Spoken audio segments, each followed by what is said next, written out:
Welcome to the Stat Guy Show, episode number 41. Joining me tonight is a man who needs no introduction, Mr. Jim Howe. How you doing, sir? Good. I'm good. What's going on, Stat? It's another Wednesday hanging out with you, sir. I want to ask you right away, what's going on? You should be on break right now, but it seems like you're not really taking much of a break from Snow Prep Kings. I saw that you have a race coming up. I think not this weekend, but the following weekend at Holiday Raceway. Yeah. Talk about that. What's that about? Well, we're doing a grudge race over there, but we haven't stopped since we got back. We have either been on the street, on a track, back of the track, front of the track.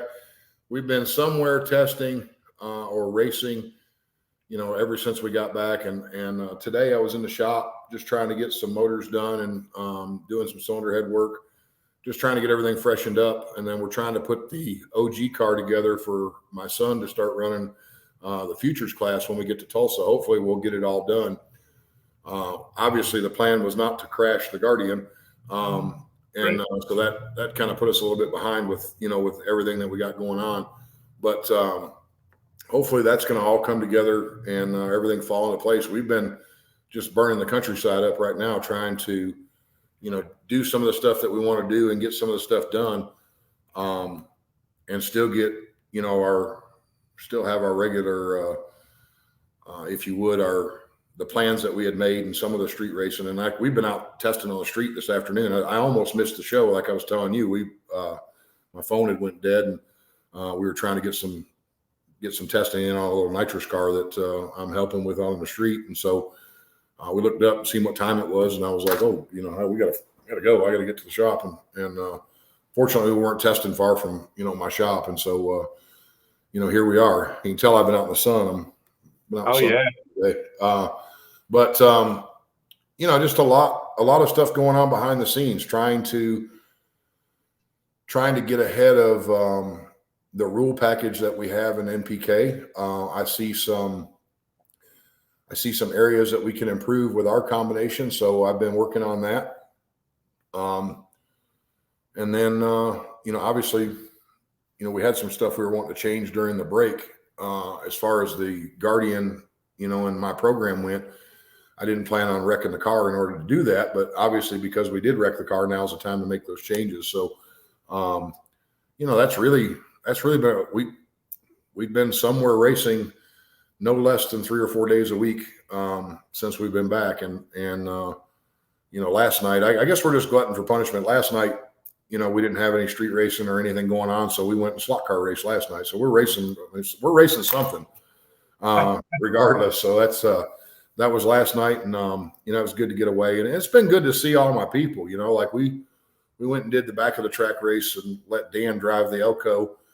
And Dan's not drove on flashlight start any at all, so we wanted to get him some practice at it. And it's a turbo car, and ultimately the flashlight start kind of bit him because he wasn't ready. He was thinking he was going to flat pedal it and have time to build boost, and he didn't, so he got beat, and that's how it works. But we've been having a lot of fun doing that stuff and messing with the other cars as well. So this break's not going to be much of a break, I don't think. You brought up the Warden, which I just saw a picture recently, which I'll post here. Looking brand new, looking nice. What changes did you make? What did you upgrade it at all? What was going on there? The car has always been a back half car, and it's always been heavy. I don't think that I'll ever change that because it's what the car is, and it's kind of I'm a little bit of a purist when it comes to the Outlaw 10.5 and the limited drag radio and that kind of stuff. So I don't think that we'll ever change it from a back half car. So what we did was do some improvements, and then the car is actually going to Tin Soldiers race cars here real soon. And they're going to do a couple little things to it. They make a different 4-link bracket that we're wanting to run for some of the street stuff that we do with the car. But Jimmy, my son's going to run it in future Street Outlaws. And we may or may not run it on a radio. So that's something that we're definitely contemplating, and we've been playing around a little bit with that school of thought, and it very well may end up on a radio running in the futures class with a radio on the car. So, it won't be the first time that I've been wrong about something, and it probably won't be the last. But I think we can make it work like that. Currently, it's setting on a 10.5 33W, which we've been very fast on that very tire. So I'm just trying to do something a little different with it, not chop the car up, and get him some laps in the future category. He's been driving the GTR a little bit in testing and stuff like that, and that. Once we get him ready to move up, then we'll move him up into the invitational, hopefully sooner than later. But that's our goal, and just keep on keeping on, keep these things running, and keep them put together. And we're trying new stuff, and just trying to figure out where we can be better at. Is the goal for Jimmy to get in the futures right away in Tulsa coming up? The goal is to have him in futures at Tulsa. Now, obviously, when we put that goal together, it wasn't with a complete rebuild of the Guardian. So, but it's very possible. The car's got to go to Victor and get wired. I've got the motor done for it. Trans is ready. Just got back from the paint shop. So it's got some stuff that's got to be done here in the next few weeks, but we've been kind of all hands on deck on the other program. So, but he's out there. I'm looking out the window of the shop right now, and him and Rad are out there messing with the car, getting some stuff done on the Warden. So, it's teamwork. It takes the whole village here in order to make this thing run. So I'm blessed that we're able to do what we do, and hopefully these guys can get done what I can't do, or help us along the way. So it's just right now I'm just hoping David Monday, the guys over there, get the Guardian ready to go, because I definitely miss being behind the wheel of it. And, I bet. Yeah, I do. Driving the GTR is okay, and I built the two cars identical, but the windshield in the GTR is like looking out of my motorhome. The thing's huge.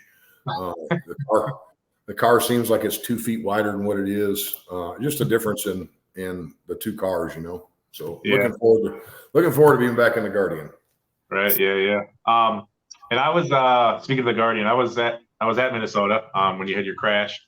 I don't think I've heard you talk about the crash or anything like that. I remember watching it live, and I was there with my dad, and the first thing I said to him was, when you came off the wall and you went straight across the track and hit hard, I would say, well, hopefully he didn't get knocked out, because that was a big collision. I said, and the second thing is, I saw you get out of the car, and I was like, okay, he seems to be okay. And I was like, but he's gonna be fucking sore.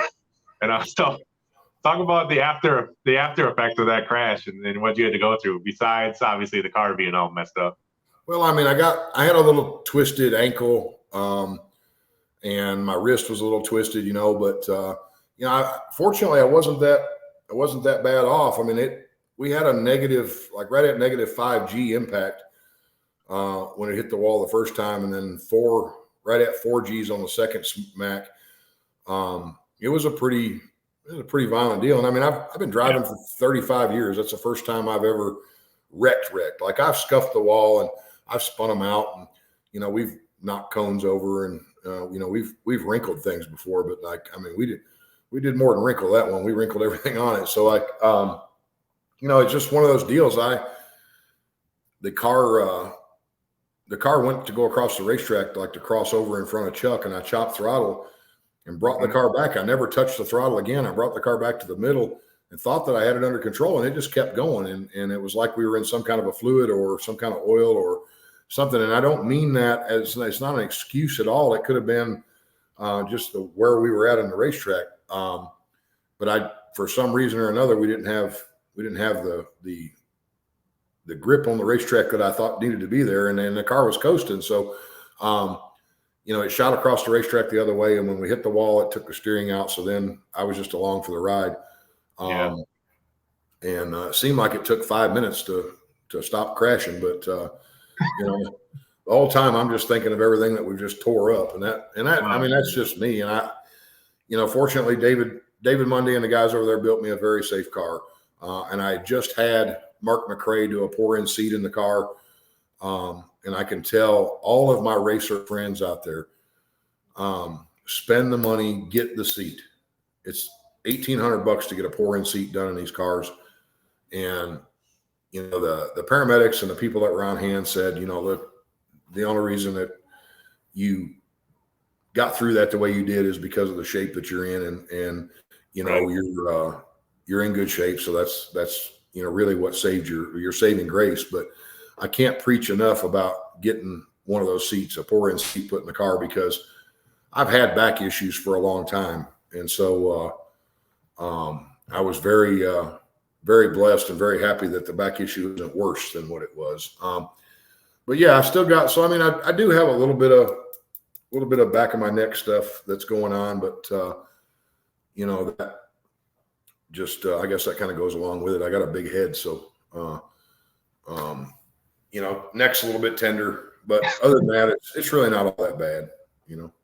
You know, that one interesting thing about that whole thing was when you hit the wall on the right side, your back right tire actually went up onto the wall, and it's like I don't remember the last time I've seen a car do that. You know what I mean? That was crazy to me to see that. I mean, I'm sure you don't see that every day either, but yeah, it was a bad deal. Not something I want to have happen again. I can tell you that. Like it was, and so going into Bowling Green, it was a little eerie, just, you know, jumping over into the GTR. I have no lies to tell. I feel like, you know, there's the internet, and then there's people who know me, and there's a lot of talk on the internet, you know, that, you know, maybe I need to learn how to drive and all the other stuff that went with it, you know. And I mean, like when I say I've been driving for 35 years, I've been competitively racing. I won my first NHRA race in 1988. And in those times, we raced 3 to 5 days a week back then, at multiple different racetracks. And it was not uncommon for me to put 1,100 to 1,200 runs a year on a car. Wow. And so like we bracket raced, I did fast bracket, we did top sportsman, I've done top dragster, you know, all those things. It wasn't uncommon for us to put 1,000 passes on any car in a season. And in my situation, I've always had multiple cars. So, you know, we put a lot of runs on. And I just, I really hope that we were able to make that many more passes before we tear one up again. But, you know, climbing over into the GTR the following weekend, you know, going straight down the racetrack and, you know, hoping that everything's right. I was a little spooked. There's no question. Like I was definitely a little bit spooked after that wreck. But, you know, I jumped out there and we were all good. And so I'm happy it's behind us. And now I can just get the car done and get back out there racing again. It'll be a good thing. It's bound to happen. And for anybody that's ever done it, you know, I watched Robin Roberts do it last year. You know, my heart sank when Robin crashed. I got to see the emotion, you know, in his wife and the emotion in his people. And it was a pretty big deal. So knowing that, you know, there's my wife and my son, you know, Preston Colby Ridge, you know, my media guy, you know, Dan, Chris, all those guys, we're all like family. And seeing the looks on their faces and knowing, you know, what just happened, that's something I hope none of them ever have to deal with. Right. But, you know, it is part of what we do, and it's not a good part, but it is part of it. So these cars are built very well, and I can say that that's a true statement, because the first contact we made with the wall, even after chopping throttle, GPS showed we were going 177 when I hit the wall. So, yeah, I tell you what, Jim, seeing that happen and everything, like it was like good to see you get out of the car so quick. You know what I mean? Like there was no downtime. There was no like, oh, is he okay? So that was the one positive, was okay. Well, he's standing up. He's out of the car. Like seems to be okay. You know, I'd have been out faster, but the door was messed up and couldn't. You know, they had to rip it off the car in order to get me out. And of course, I'm in the car and it's not on fire, and I know I'm fine, but I'm trying to open the door from the inside and I can't get it to open. Of course, I don't know what I was thinking, because the outside of it really wasn't much, you know, there wasn't a whole lot left of the outside of the door. So I would have been better off if I just pushed it open. But I was trying not to tear it up, even though it was already tore all to pieces. So, right. Yeah. Well, let's talk about the season so far, the No Prep King season. Let's go back to the beginning. Let's go back to Ohio. Obviously, you're on Team Swanstrom. The draft, I was at the draft. It was very interesting, format and everything, and how it all went down. Did you know that Justin was going to draft you in the first round with his first pick? No, I didn't. And it was a surprise. It was a big surprise coming from Justin, but it was a good surprise. You know what I'm saying? Like, a lot of people see Justin and I, and we give each other a hard time, on the internet, and we're always going to be rivals. That's just how it is. Like, I love racing Justin, he loves racing me, and I can't. I'm glad that let's say that I'm glad that Justin picked me, and I'm glad to be on the team. We have a mutual respect for one another, even though we give each other a really hard time. And in the past, we give each other a really hard time. Now that we're on the same team, it just doesn't seem right. So in one aspect, I'm glad that we're on the team, but on another aspect, I kind of wish that we were on different teams, because I really enjoyed giving him shit. But being that we've both kind of sucked it up here lately, I'm happy that neither one of us need to be talking a lot of trash right now, because neither one of us have done what we need to do. But we're doing good. But our problems, mine and Justin's problems this year, have been very similar. I feel like we've had fast cars. We just have dumb luck. Yep. Agreed. For sure, man. For sure. What are your thoughts about the whole, as of now, so we've gone 5 weeks through it, the whole team and draft? I mean, all the future guys got drafted and stuff, and they've been doing really well, where in the past, if this format went to happen, some of those future guys probably wouldn't even be in the Invitational yet. You know what I mean? So talk about letting them in or having them come in, how it's changed the whole scheme of things. Well, I think it's been great. And, when we were on the show, I think I was the first one on the show after this thing was announced, back whenever it was all come about. Yep. I told you then I wasn't really sure. I was, I had mixed emotions, but now I can say that I'm really enjoying it. And it's really cool to see the dynamic and how it's all come together. What's kind of a different scenario is I guess it's maybe it's attrition. We'll just say it's drag racing attrition. Is that it kind of sucks in one aspect, because there's some people who aren't racing with us that were racing with us before. Yeah. Those people are families that we've grown to, be friends with. We've grown to travel with. We've shared our lives together for several years. They're not around traveling with us and doing the stuff that they used to do. So that's kind of different, sad, but different. But then on the other hand, and I know he's listening because I've seen him pop up. So here's a perfect opportunity.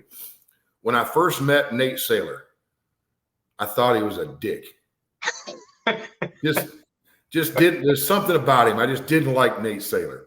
But then it's just human nature, I guess. I just didn't, something about him. I'm like, man, I just don't like the guy.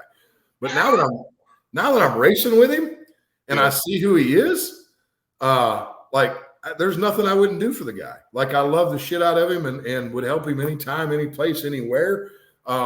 So it's just one of those deals.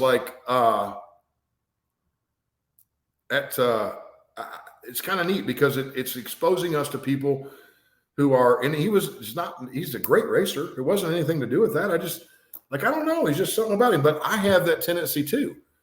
Like, I have people who come to me all the time and they're like, man, I hated you. I didn't think you were a nice guy at all. I didn't like nothing about you. And there's people out there who right now see me and talk to me and they don't like me either. And yeah, that's fine too.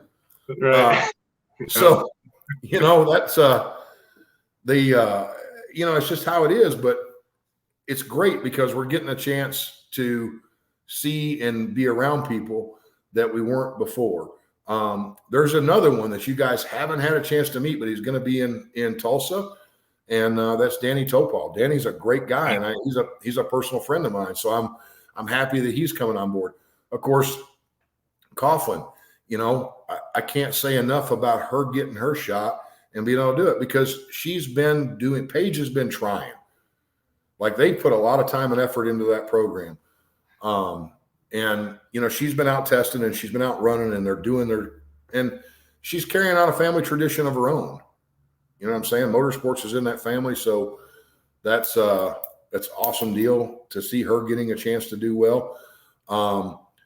There are several of the future guys that I never knew, but I'm getting to know now. And it's a neat deal. And they've got a lot to offer. Yeah. And so there's going to be people who come up.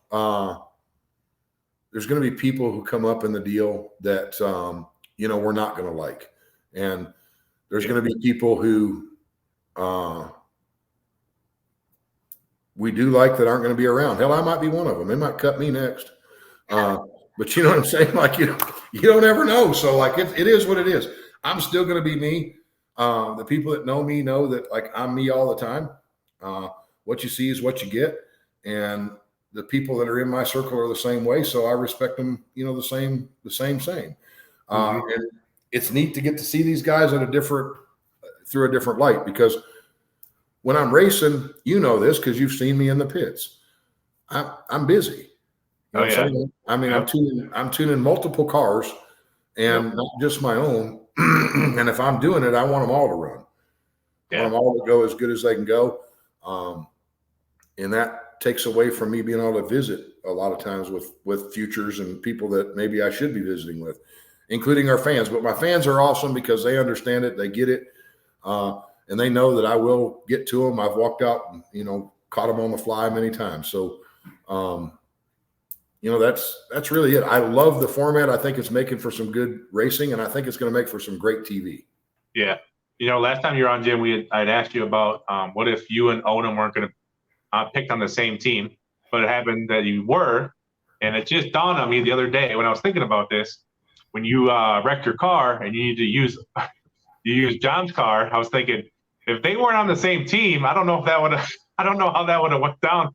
Hey, John, just so you can't represent your team anymore because I'm using the car on my team. So that other team would have been really mad, because I promise you the difference wouldn't have been any different. Right. That's what I thought of us. Man.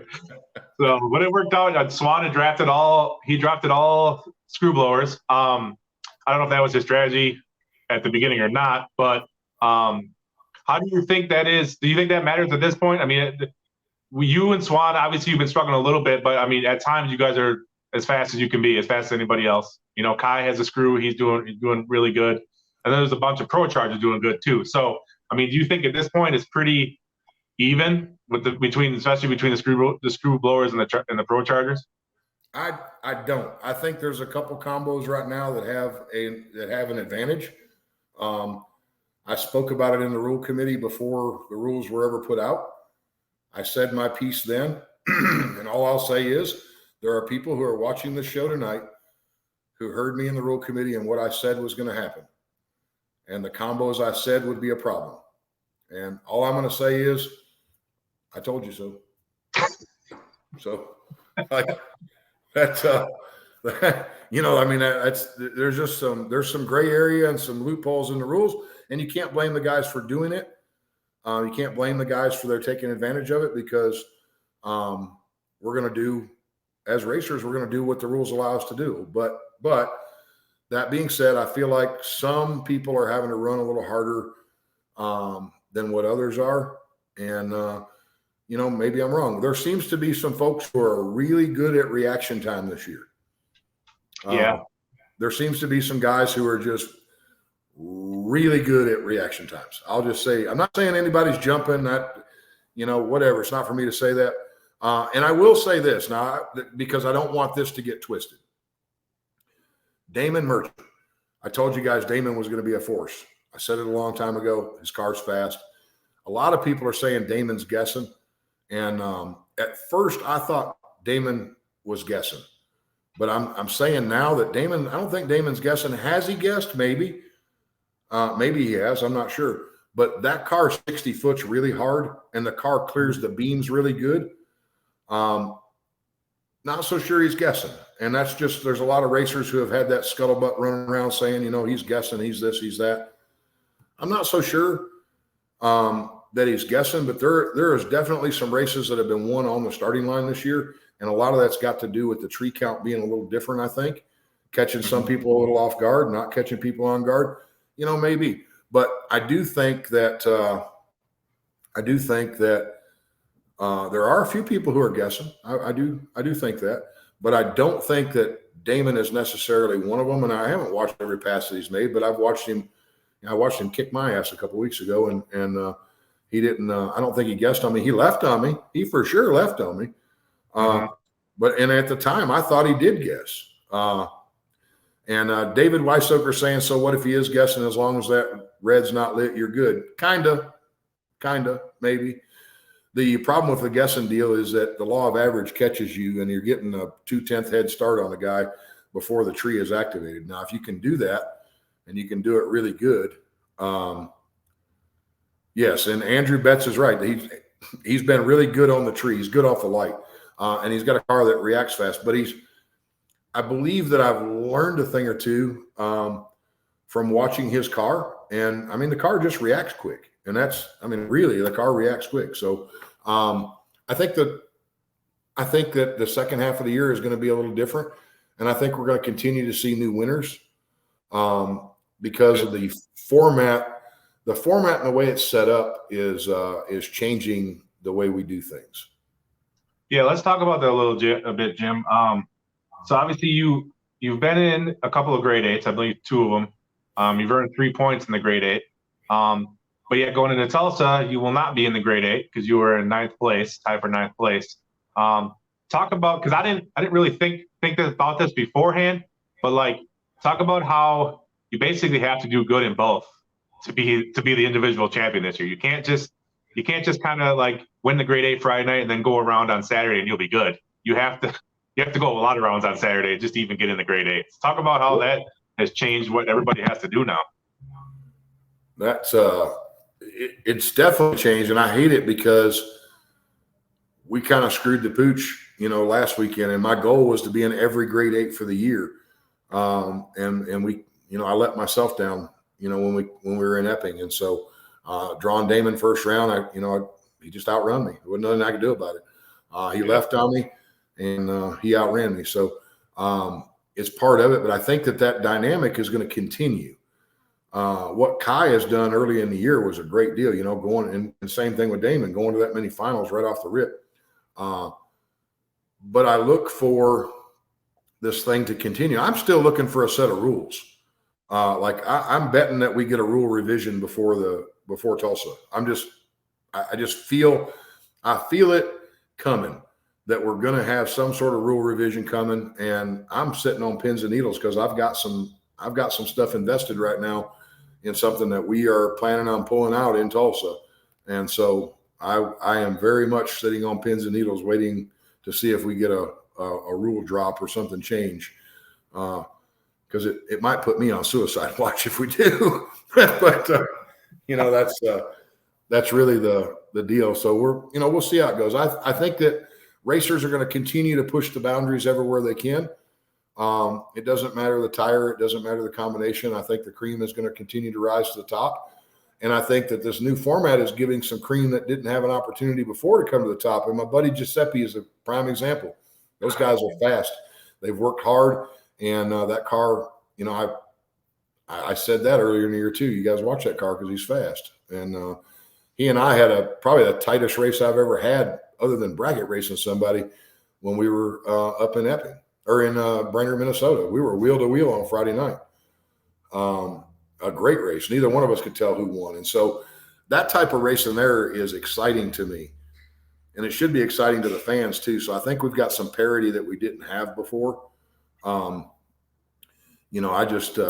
think there's still some tweaking, that maybe some little tweaks that need to be done, and I think we'll be good. Yeah, I mean, Jim, to be in 9th place, I mean, you've had quite the adventurous, we'll call it, season so far. Only through 5 races. We saw you race the GTR the last couple of weeks, so last couple of races. Now talk about how that conversation went with John about what was going to happen after you crashed your car and you were ahead in points. You were obviously doing well. John was struggling. He was having some bad luck. How'd that conversation go when you decided, hey, I'm going to drive the GTR now?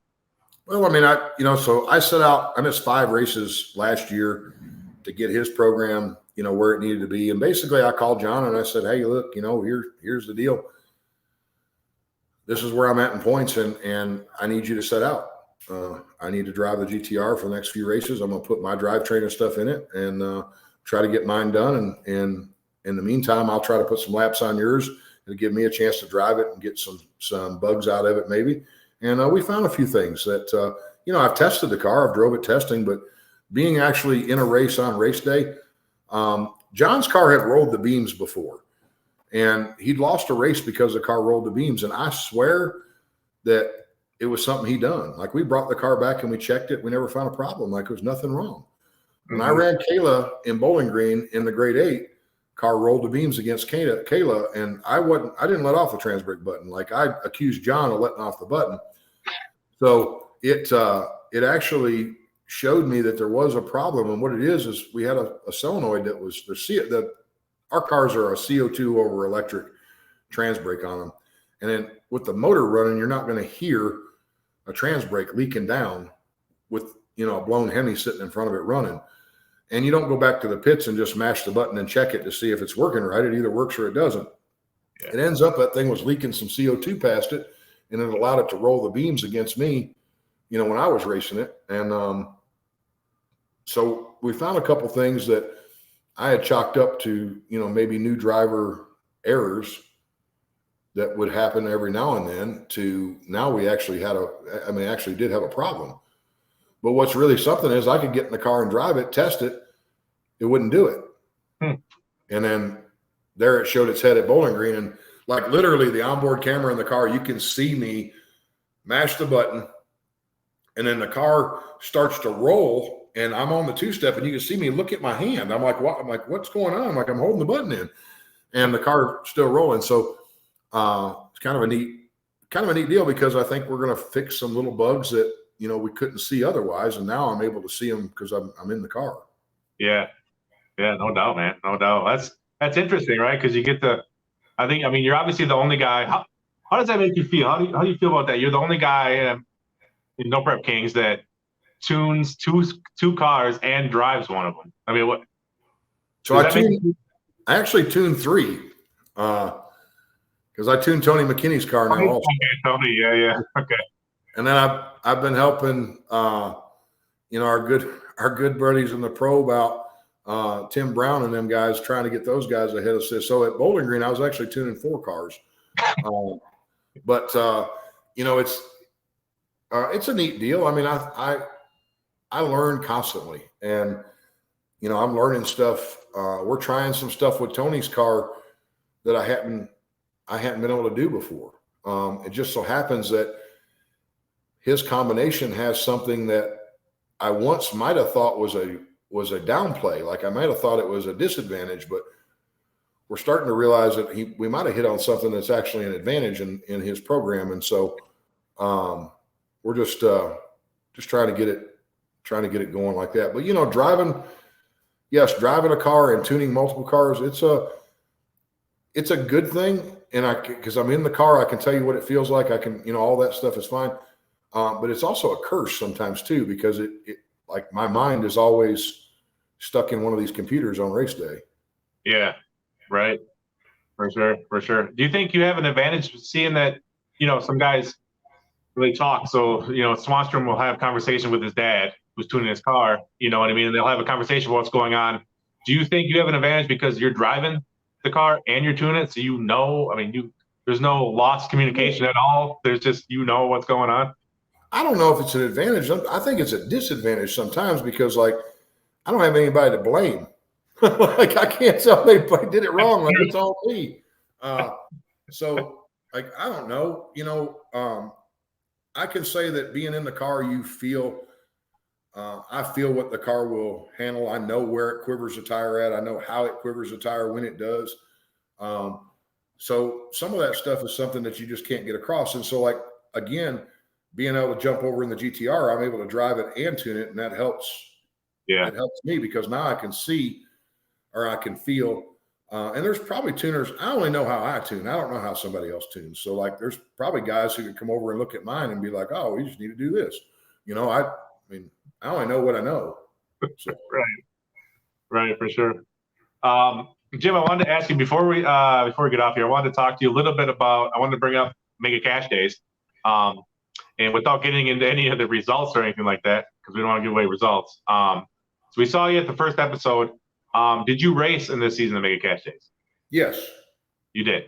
Okay. Now there was a little altercation we saw between Yeah. you and Boosted. I wanted to know. First off, I got to ask you: are you street, Jim Howe? That's a good question. So here's my thing, and I hope that your viewers are listening to this. If you have to carry a camera around to film yourself to show people you're street, you ain't street.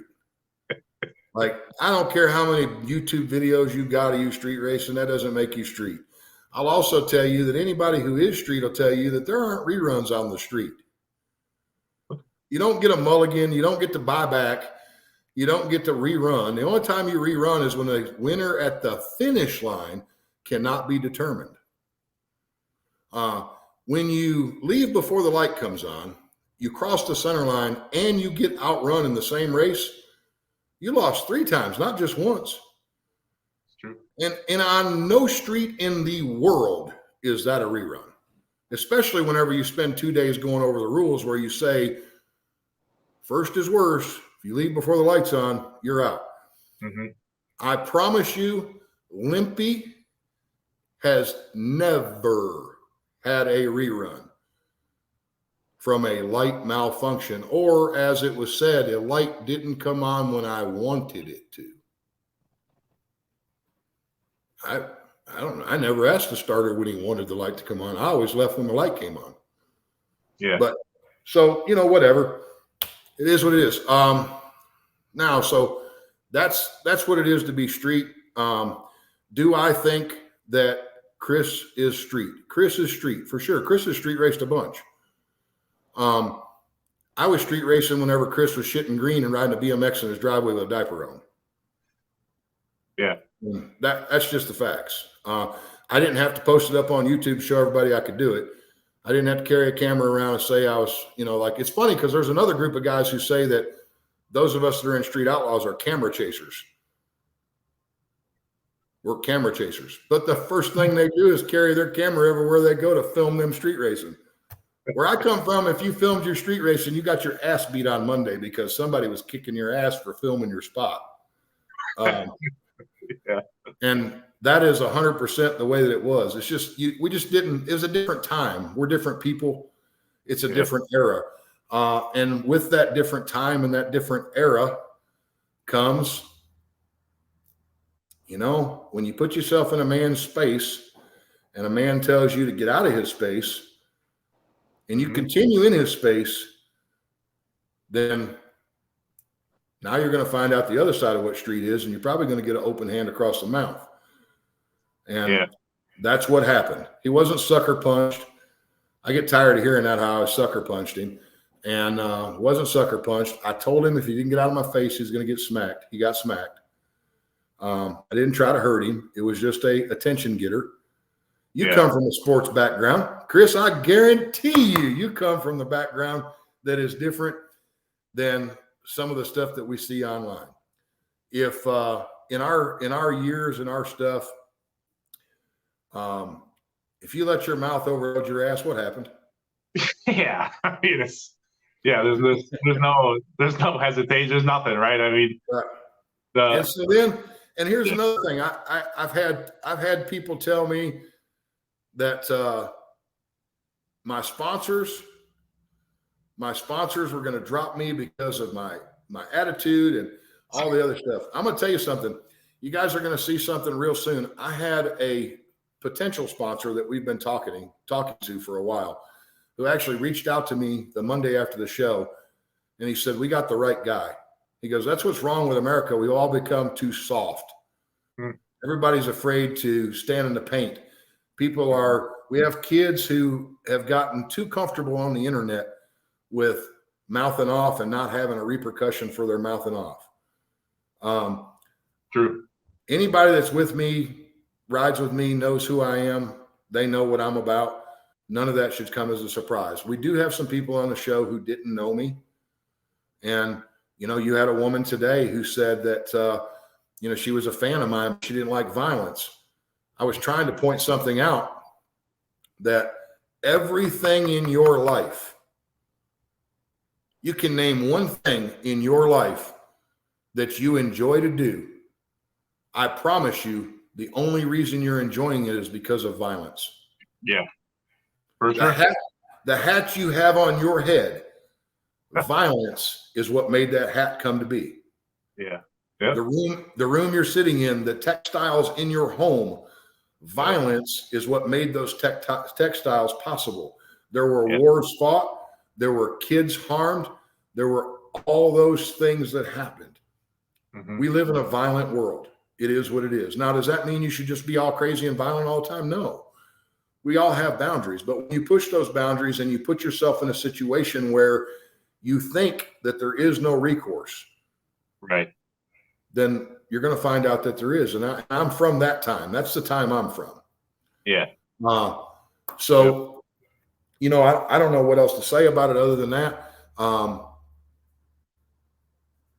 I just don't, I'm just cut differently. So then we're going to get to my last thing, and I want to talk about on your show. I have people who also say that I'm not a Christian because I have a cross on my car, and I'm not a Christian because I use foul language and I struck a man. Well, the entire Bible, all of the King James Version, talks about violence. And there again, violence is part of Christianity. It happened. But I will tell all of my fans, I am a Christian. I am a sinner. I mess up. I make mistakes. Mm-hmm. I never said I was a holy man. A holy man, you're probably safe cussing out. A Christian will throw hands. So there's that. And I mean, I'm just me. I'm going to be me all the time. This is who you get. This is what you get. That's all I can be. You know what I'm saying? You're not going to get a different me. You're not going to come home and be like, oh my God, I can't believe he did that. And Kevin Stevenson is exactly right. Never heard about the Christian Crusades.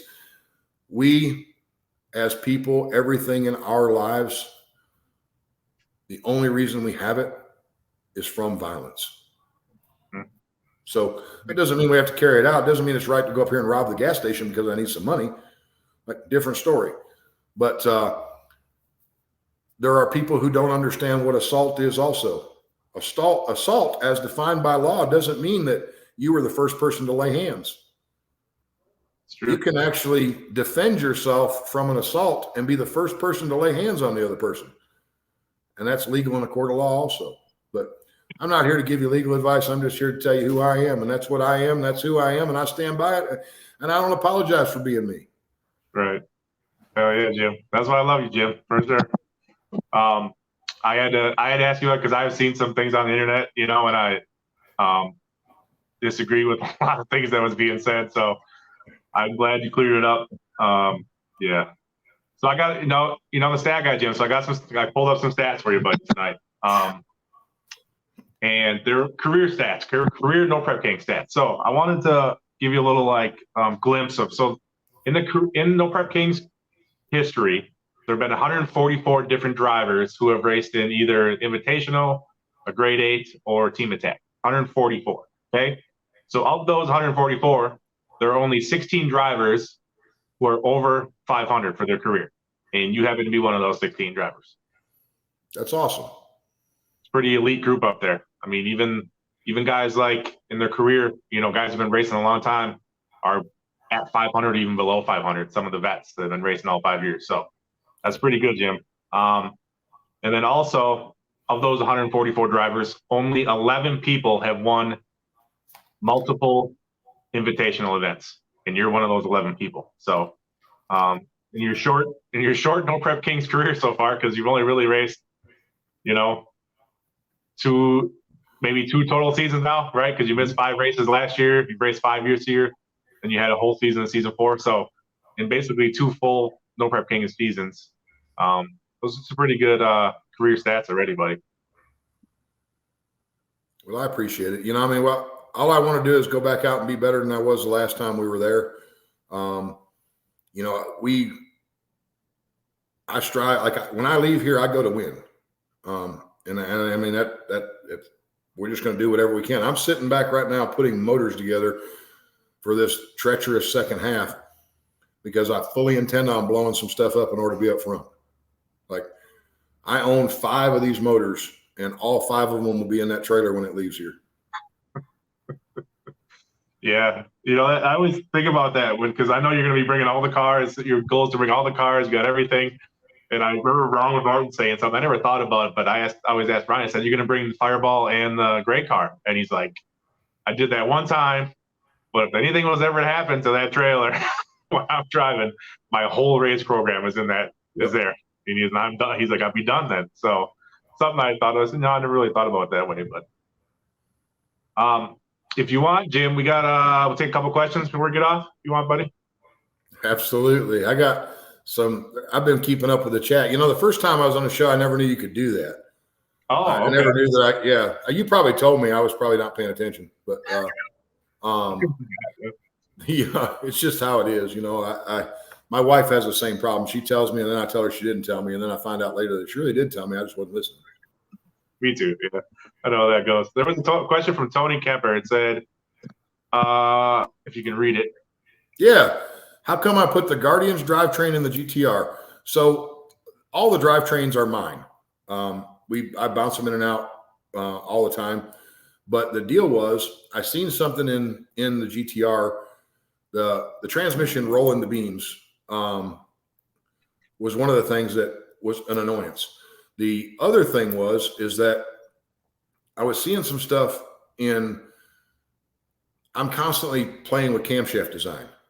And I had a program that was running pretty decent in John's car when we were testing it, but the Bowling Green air wasn't all that great. And we got into some heat there. And so I'd seen that this thing was making a little bit more bottom end power because of the camshaft profile that was in it. And in the air we were in, the way I was setting the car up, the motor just seemed to have too much bottom end. So I swapped and put my motor in the car out of the Guardian because it's got a different camshaft profile that doesn't have as much bottom end, but runs a little more on the top side of the racetrack. And I can put a little more timing in it early to burn some of that water grain off that was in the air. So it's a very complex story as to why I did, but really when we rolled the beam Friday night against Kayla, I didn't want to take any chances going into Saturday after seeing what I'd seen so far. So we just pulled everything from the Guardian and stuck it in the GTR, including the laptop profile, the fuel curve, everything about it, because I had the most data there. And in that condition that we were in, it was the right choice. And it ended up being the right choice. We got beat in the semifinals at Bowling Green in a squeaker. That was Kai beat me. And I reached over to grab the override button on the steering wheel.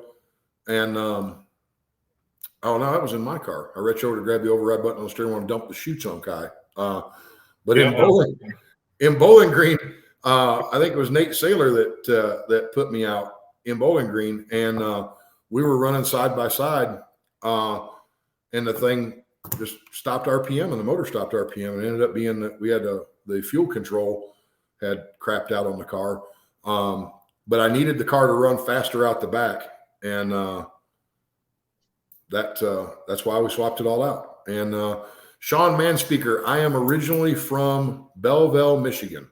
I grew up and graduated from Belleville High School. Mom and dad owned a business in Inkster, Michigan for a number of years. We also owned Central Michigan Dragway in Stanton, Michigan for some time before coming to Tennessee. And I relocated to Tennessee to wrestle for the University of Tennessee and finish my wrestling and hand-to-hand type activities that I did that wasn't legal back in those days. Nice. Andrew Betts wants to know what your favorite track in Michigan is. Oh, my favorite track in Michigan is got to be Milan Dragway. I raced in Milan a lot.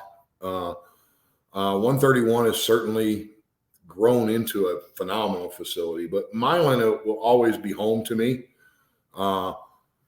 Detroit Dragway is no longer there. The corner of Sibley and Dix. Of course, I'm wearing my Detroit Dragway shirt today. You know, that I raced a lot at Detroit Dragway. John Broden was a track owner and operator back then, and John was letting me drive when I was 14 years old at Detroit Dragway. So, you know, I've been racing for a long time around those places, and I've got a lot of memories there that will, you know, forever be there. And I've got a lot of friends over there who, you know, who will always be there. Mm-hmm. One last question, Jim. Confidence level going into the Tulsa race here. Confidence level for yourself, your team, Team Swan. Has it changed at all? Where's your confidence at? Man, right now, I'm sitting here looking at a shop full of motors that I got in a million pieces, a car that's in a million pieces, another car that's not even close to a million pieces yet, and another car that's at the chassis shop, and I haven't even seen it since I dropped it off. So as of today, my confidence in me is I'm going to have everything done that I can do. That's what I will have my part done. You know, in a perfect world, we'll test the week before with the Guardian, and that thing will go 360s and be the fastest thing that I've ever set my butt in. That'd be a perfect world. But more than likely, we'll probably be in the trailer putting it together on the way to Tulsa, and I'll have to unload it and run straight off the trailer. Nice. I mean, that's probably that's probably the reality. Right. You know, so like we got a lot of running around to do. Amanda and I have got some major land to travel in the next coming weeks because we're trying to put something together right now that is pretty badass. And if I can get it all pulled off, then it'll be great. It may take a little bit more time.